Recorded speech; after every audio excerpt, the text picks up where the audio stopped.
latest gaming updates, anime news, and TV series. I'm Unbiased Han. I'm here with Genesis. What up? On today's episode, we're talking about Loki Season 2, Episode 3, 1893. Before we get started, do you have any news? No big news. By the time we post this, the giveaway should be live, hopefully. Okay. So go look for that. Now let's get right into it. All right. You ready for the hot take of the day? Yes. Hot take of the week? Yep. Hot take of the month? Whatever. Yep. Man, I fell asleep on this episode about 3 times. Yeah. I fell asleep on this shit 3 times at least. Yeah, this was not very good.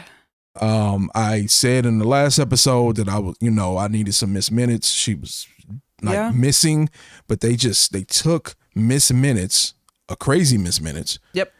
And replaced Obi. Yeah. He wasn't in this episode at all. So I felt like this was a major fail on their part to just take him completely out of this whole episode and put her in.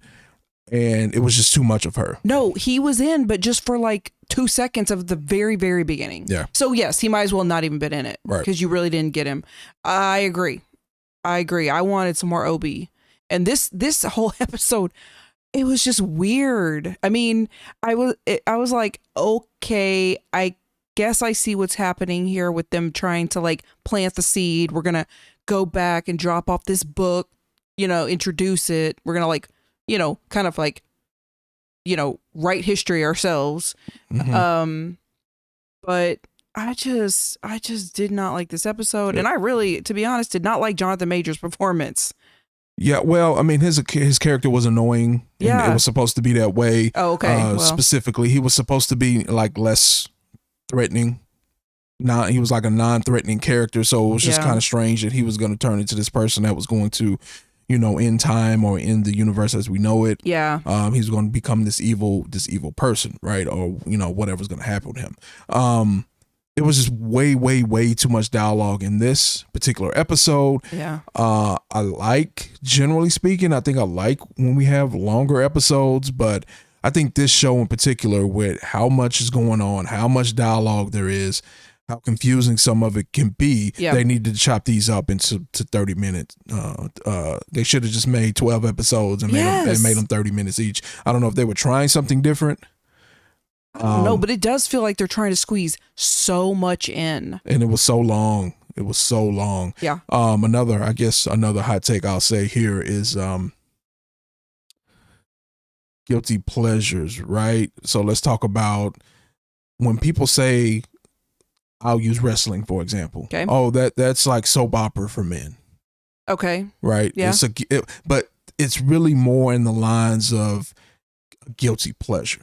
Mm-hmm. As opposed to it actually being some sort of soap opera. It has some soap opera elements to it. Yeah, it's like reality show for women. Like, it's a guilty pleasure. It's just drama. It's, So I think the whole soap opera for men is probably an older reference. Yeah. Yeah. This is like soap opera.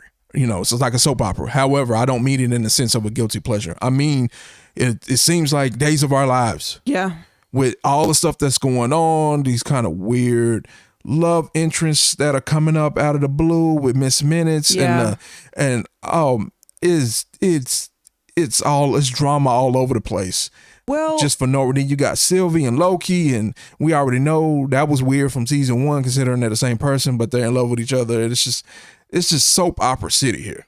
Well, and it was kind of strange that they're headed to Mr. Timely's house, and he kicks her off the boat, basically. He dropped her off. And Miss Minutes is like, bye. And like, okay, y'all were just like BFF a minute ago. Now you're like, okay, take care. Then when she shows up after Miss Minutes kind of goes psycho, everything's like normal again. So it's like, what kind of relationship do y'all have? This is very strange. Well, and then you got the weird stuff where it's like, he's about to be killed. Mm-hmm. But no, Sylvie's going to show up. Right. And I'm going to stop you from killing him so I can kill him. Mm-hmm. So it's I mean, you see, you hear that a lot. It was weird to see it. You hear that a lot in different, like Dragon Ball, for example. Yeah. You're not going to get a chance to kill Kakarot before I do, Vegeta, right? Yeah. I'm going to get him. But you actually saw it here. She literally showed up, stopped him from being killed, just to try to kill him herself, and then just to let him go. Just to let him go. I was like, yo, this some. Now I can't remember. I should have Googled it, but I'm not exactly sure it's a real thing. There was a soap opera that me and Onslaught, shout out, used to watch. We flipping channels one day, no cable at this time. Yeah, it was some kind of weird soap opera, and it was like 1:00 in the morning, and like it was some kind of ghosts and stuff, like ghosts, not like, oh, I had a vision of Bob last night. No, like ghosts, like it was like a haunted something. And we were like, what the WTF is going on? That's what this seemed like. I wish I knew the name of the damn show. Anybody know the name of the show? Comment down below. Yeah. I just really, really hope that I mean, okay, so this is the midpoint, right? We have 3 episodes left. Mm-hmm. I just really do hope. I mean, at the end of the day, this is still a great show, overall. But yeah, it's a quality show. Yeah. But this episode, woo. I just hope we can, get back to a better place. Yeah. I just got a feeling that they're building up to a big payoff. I don't know if they did it this way because of the lack of success from what was the one with Samuel Jackson that we just watched? Nick Fury? Wait, what? The TV show with Nick Fury we just watched. Oh. Secret Wars, Secret Invasion. Secret Invasion. Right? Leading up to Secret Wars, right?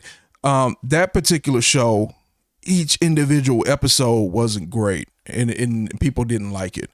I wonder if it would have been better if they would have made those into longer episodes. And maybe that's what they tried to do here. I have no clue. But this was too long. It was way too much dialogue, and it was a snoozer. Yeah. Yeah.